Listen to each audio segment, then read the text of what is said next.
What's going on?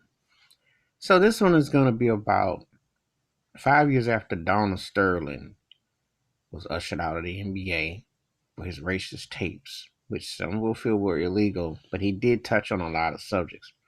He questioned African Americans coming together in business, etc., and also the state of the NBA and the reflection. Also, Elgin Baylor, the former GM of the LA Clippers and an NBA great and legend, had spoke out for many years about Donald Sterling's practices. And if you ever been following Donald Sterling's practices, he reminds you of another Donald, as in Trump. A lot of the same racial situation and institutionalized racism as far as housing, his money, his tightness, and every other extracurricular activity he was involved in. So since Sterling has been gone for the NBA 5 years coming this coming season, thoughts about it. ESPN did a special on it, and they did a podcast or something. And I haven't watched it all. I think generally I'll probably cover the same things, but from an outside perspective, fan perspective, I will say this: the NBA still got a long ways to go racially. You only have one black owner in Michael Jordan. For all African American players that you see that are highly profiled, be it LeBron James, Kevin Durant, Steph Curry, to an extent, he hasn't really taken in on his Kawhi Leonard, Paul George. You've seen it, Anthony Davis. They promote a star-driven league. James Harden, Russell Westbrook. You can promote the stars, the duels, etc. Kyrie Irving's. You can see the movies, the music, like Damian Lillard. You can go on.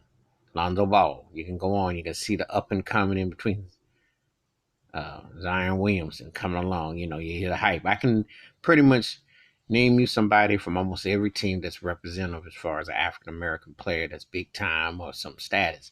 However, what does that mean in terms of the ownership? And when you look at the faces out in the audience, it's still 80% white because the ticket prices and specialized is off the door now. It's like when the Golden State Warriors go to Frisco to play in the Chase Center, that's $1 billion plus business. So again, I still look at all pro sports as a plantation. It's no different. Thing is that the NBA masquerades and they do a good job of throwing some black faces out as far as so having talk and then commentary. And they far more superior to that than the NFL and Major League Baseball combined. However, you still don't have African American NBA commissioner, which you've never had, and only one owner. And you have to have more representation to get things to be pushed across. And to also, they're told that they all have to stand for the anthem. So that's what, remember Raul, formerly known as Chris Jackson, the Denver Nuggets in the 90s, he got white ball. He's playing in Ice Cube's Big Three, and he can still shoot at 50 plus now, but that's the kind of politics they have. So Donald Sterling opened up. He spoke about his white privilege as an NBA owner, and it's still evident by what you see.